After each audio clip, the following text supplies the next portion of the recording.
For many generations, my family has been tasked with keeping our village safe from all sorts of treacherous creatures that try to endanger our way of life. Some of them control the skies, others can harness the powers of the elements, and few of them have strengths that our minds can barely comprehend.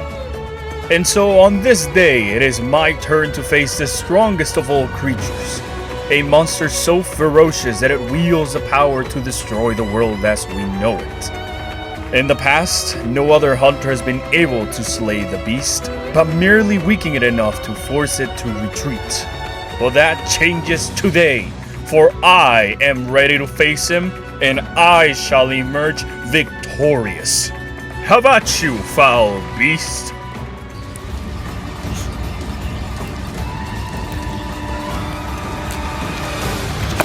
Your attacks are impressive, but not good enough.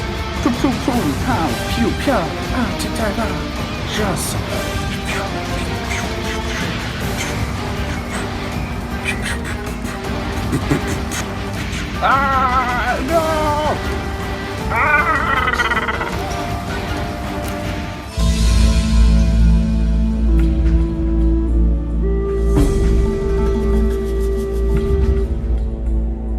On second thought, maybe I should just go and upgrade my armor set first.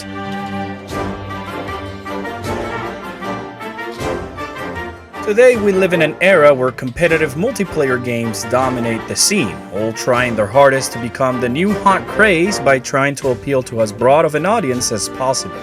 And even though I'm personally not a fan of these types of games or playing competitively online in general, there is a series in particular that has captivated me so much over the years with its incredible charm and fun gameplay that I cannot stop playing for hours on end. That series being the one and only Monster Hunter. As the name implies, Monster Hunter is quite the simple game. You play as a member of the Hunters Guild and are tasked with, well, hunting monsters. And after defeating them, you can carve their bodies for materials that you can then use to craft new weapons and armors and continue this endless cycle. This might make this game sound a little bit bland on paper, especially when you take into account that you'll have to fight a certain monster many times in order to get all the required materials. But the game has so many weapons, armor abilities, and maps that it helps it avoid becoming stale. It's definitely not a game for everybody, and it does require a little bit of patience to be able to fully get the most out of the experience. But if you're willing to stick with it through the beginning, it easily becomes one of the most addictive games that you can play today. But Monster Hunter's biggest attraction is the amazing sense of teamwork that you get from grouping with a couple of friends, and work together to take down one massive target in the efforts of acquiring better gear to use on the next battle. The multitude of colorful weapons and armors, the inspiring designs of the monsters themselves, the easy to learn but hard to master nature of the combat, and the sense of growth that you get from how you slowly improve with each hunt keeps me coming back to this game for hours on end.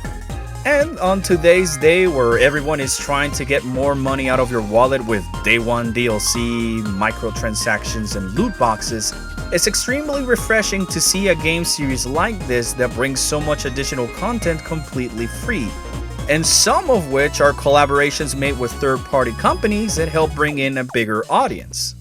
Yes, this series is no stranger to collaborating with other companies that add new gear from their respective properties. And there is no better example of this than with Monster Hunter's Generations Ultimate, where the game is filled to the brim with a large amount of bonus quests. You got crossovers from things like Street Fighter, Mega Man, Phoenix Wright, Devil May Cry, Yu-Gi-Oh!, Shonen Jump, Final Fantasy, and even the Uniqlo line of clothing, and not to mention the ones from Nintendo from games like Star Fox, Legend of Zelda, Fire Emblem, and even my personal favorite, Metroid. So to change things up a bit for once, how about we take a look at the special Metroid quest in this game and see how it pays homage to the original source material. Before we get started, I have one thing that I want to clarify first for people that don't play Monster Hunters, and that is that this game separates its quests between 3 different ranks, which can technically be considered as difficulty levels of sorts, which are low rank, high rank, and G rank quests. and the overall difference comes in the form of how strong and aggressive the monsters are, and even at times they also gain new moves. The Metroid DLC was first introduced in Monster Hunter 4 Ultimate for the Nintendo 3DS, in which the game had two special G-rank quests to create either Samus's Varia suit or Zero suit, and another one to make a light bow gun that is shaped like her arm cannon. The DLC quest is titled Metroid Special Mission, which is a Hunter rank 7 quest that tasks you with taking down an Apex Yangaruga, which is an obvious reference to a certain someone, especially when you take into account the quest description, which reads, "Something is plotting to steal the galaxy's most powerful weapon." Scanning. That beak, that ominous purple skin. Could it be? Please, Hunter, hurry to the volcanic hollow before it's too late. This description is obviously referencing the opening of Super Metroid, since it implies that Ridley is after the baby Metroid that was being kept on the Space Colony Ceres. As I mentioned, this quest requires you to tackle with one of the old school monsters, the Yangaruga. But this time around, not only is he larger than usual, but he is also an Apex monster, which means he can deal a lot of damage with certain attacks, especially those on his beak and talons. This was made in an effort to make the boss feel and resemble a fight against Ridley. And trust me, this fight can be extremely annoying, so make sure to head on to this quest with a prepped up team by your side. This fight also takes place in the Volcanic Hollow, a map that has some areas that requires you to take a cold drink to avoid taking damage from the extreme heat. And this is obviously a reference to Super Metroid's Lower Norfair, which is the area in which you encounter Ridley and need a Varia suit to survive against a harsh environment. Upon successfully completing the quest, you'll be awarded with a special material that you can use to craft the Metroid equipment known as the Samus coin, in which description reads, "An ancient coin given to the protector of the galaxy. A Choso emblem is carved on one side." This is a callback to the origin of Samus's gear made by the Choso, with the emblem that is supposed to be carved onto the coin probably being based around one of the 3 emblems that you see on Samus's Zero suit. With this coin, you can create 2 different sets of armors in the form of Samus's Varia suit or her Zero suit, as well as making a light bow gun that is modeled after a comically oversized version of her arm cannon. Crafting the full set of the Varia suit grants you with the skill called Plight Proof, which makes you immune to the negative blight effects from fire, water, thunder, ice, and dragon attacks. This set also comes with a skill called Tropic Hunter, that not only powers you up in the hot environments, but you also don't have to use any cold drinks to avoid taking damage from the extreme heat. Both of these abilities are references to the Varia suit's basic functions of protecting Samus in areas with extreme heat, as well as any other elemental side effects. But still, this armor set has one negative skill, which is Raise Hunger, which speeds up the time it takes for your maximum stamina meter to start shrinking in length, but fortunately you can always use special decorations to get rid of this inconvenience. On the other hand, the Zero suit's abilities are Evasion +1, which extends the invincibility period you have while evading attacks with your dodge, and Stamina Recovery Up, which increase the speed in which your stamina meter recharges over time. These skills were most likely given to the set to emphasize how much more agile Samus becomes when she isn't in her bulky armor. And this can be reiterated by the fact that the negative skill is Defense Down S, which logically means that you have less protection with this armor set. Moving on, let's take a look at the light bowgun. The arm cannon can fire a variety of different types of ammunitions like the explosive cluster bombs that reference the bounty hunter's missiles, and other elemental type of bullets that are probably a nod to her different beams. The first and most self-explanatory are the ice bullets, which are a callback to the popular ice beam. And although in Monster Hunter you can freeze any enemies with these bullets like in the Metroid games, this bowgun can also use paralyzing bullets instead to recreate the same effect by holding the monster in place.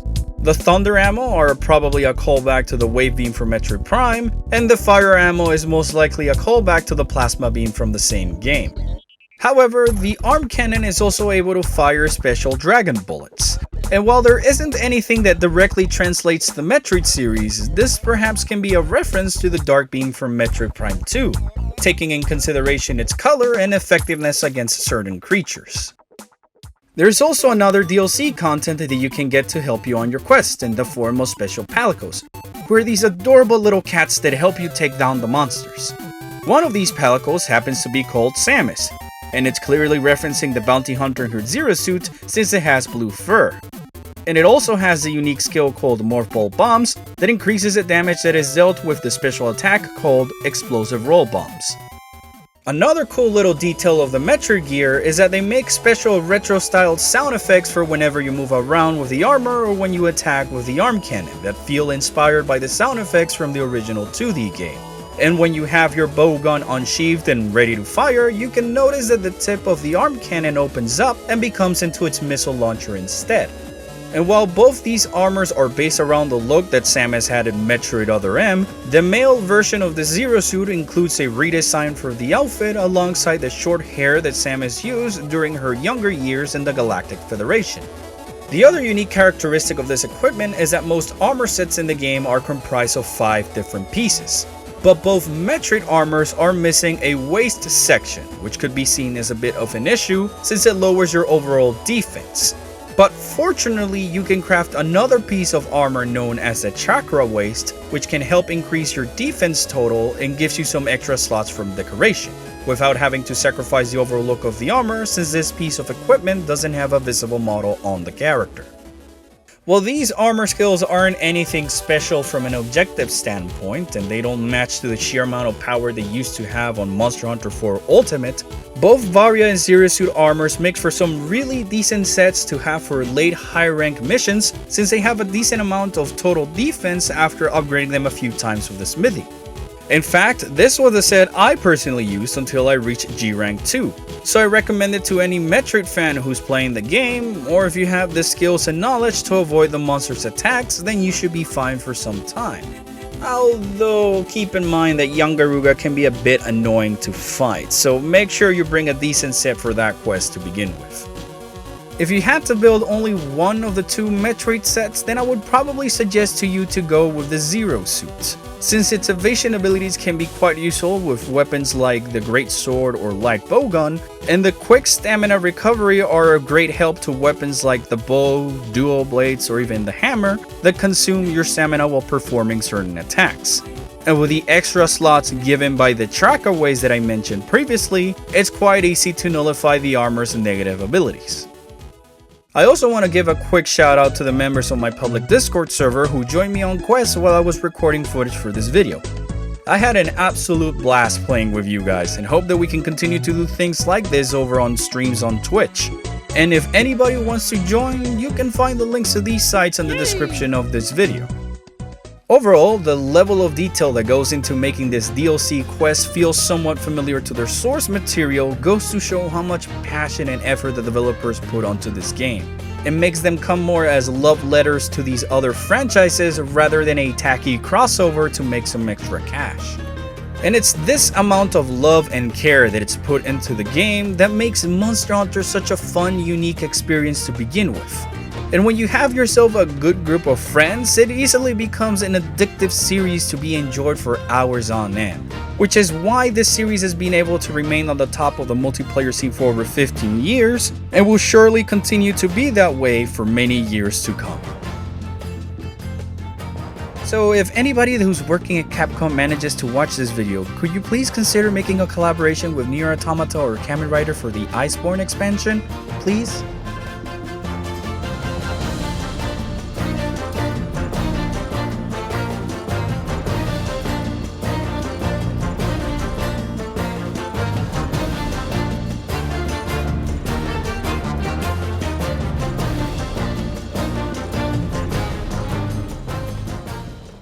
Who's a lazy dog? Who's a good boy? Who's a good boy? Who's a good boy? Who's a lazy dog? You're so lazy.